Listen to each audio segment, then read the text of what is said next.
Hi everyone, Helen Blunden here. Hope you're happy, healthy and well. It is time for a new book review, and this time round I have got another Dutch author, a book that I want to share here today because apparently in the Netherlands it was a huge hit.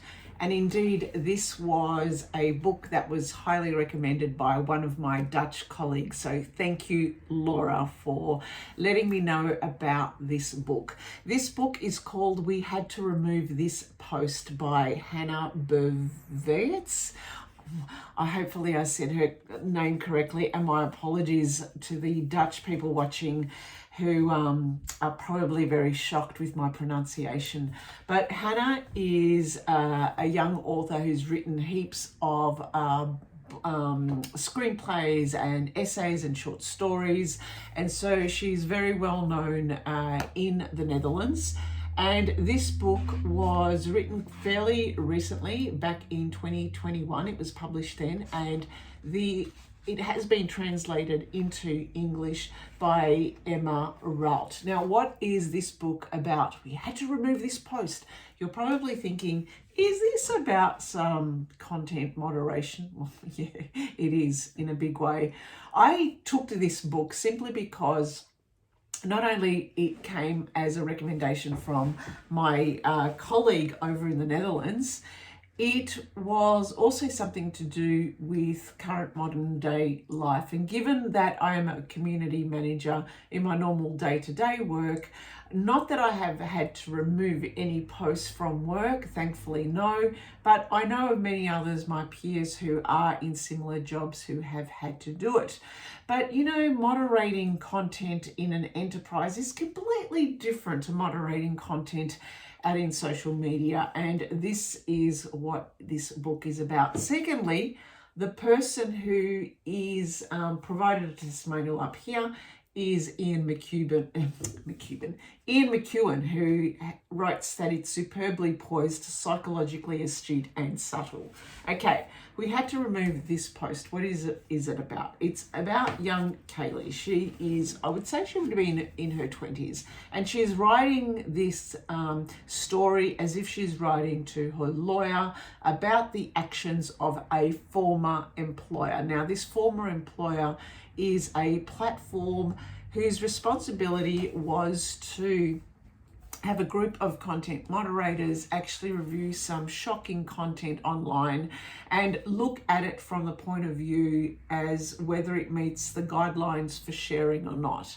If it doesn't meet the guidelines, they block the content. If it does, they let it go on.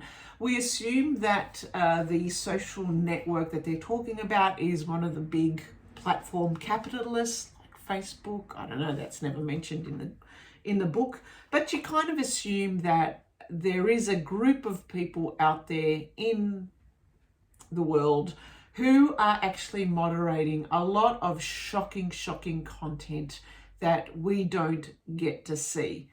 Thankfully, they're doing a great job, let me just say that. But anyway, the book is about Kaylee taking on this job. She needed some money, and so she finds this organization and she becomes a content moderator. She's put through her paces with training, and this book is about kind of like the stuff that she sees online and also her colleagues. One of the questions that people asked her about her job is, well, what does she see all day? They wanted details. They wanted those nasty details.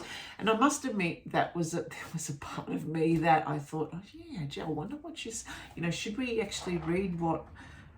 Part of me thought that I was going to read some really horrible stuff. And yeah, I read some horrible stuff. But I got to the realization that I thought to myself, why do I need to know? I don't need to know that shit. That's the whole reason why these things don't see the light of day, thankfully. But there are people behind the scenes who are watching this stuff day in, day out, and it must affect them. Now, if I was on Twitter for the last however many years and it started to affect me, I can imagine the people who are doing this job in real life, how crazy it must make them go by watching all this stuff. So, in effect, this story is about Kaylee's work and how she falls in love with another colleague of hers, Sigrid. And so it's about, I guess, her relationship with Sigrid and also her relationship with her colleagues.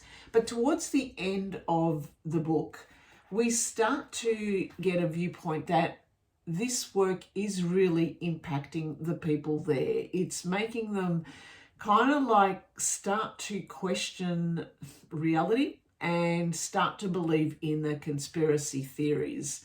And even though they seem to think that by watching all this stuff, all the conspiracy theories and all the negative and the horrible stuff that is online, she thinks that it doesn't affect them. In actual fact, over time, it starts to do so. And there is a point in the book, I won't go into it simply because that's just giving them spoilers, that's when she realizes her girlfriend is actually a conspiracy theorist.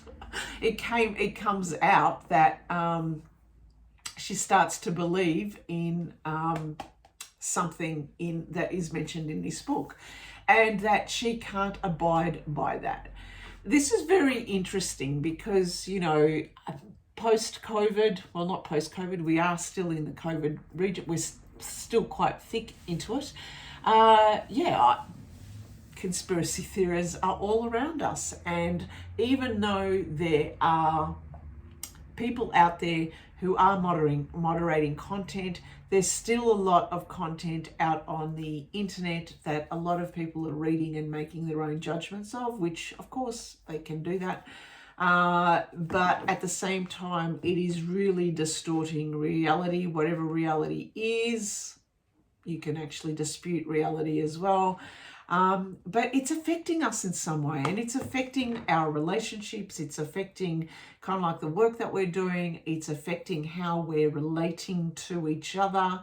And it's affecting us and actually making us change our behaviors and how we see the world, what is more important in our life, and so forth. So we had to remove this post. Is pretty good, very confronting at times. If you're someone who's going, yeah, but what did she write? Well, you'll just have to get the book and read it yourself. I read this in one sitting. In one Saturday afternoon, I finished the book. So there it is. We had to remove this post by Hannah Bervietz. Highly recommended. Okay then, thanks for listening and thanks for watching. Bye for now.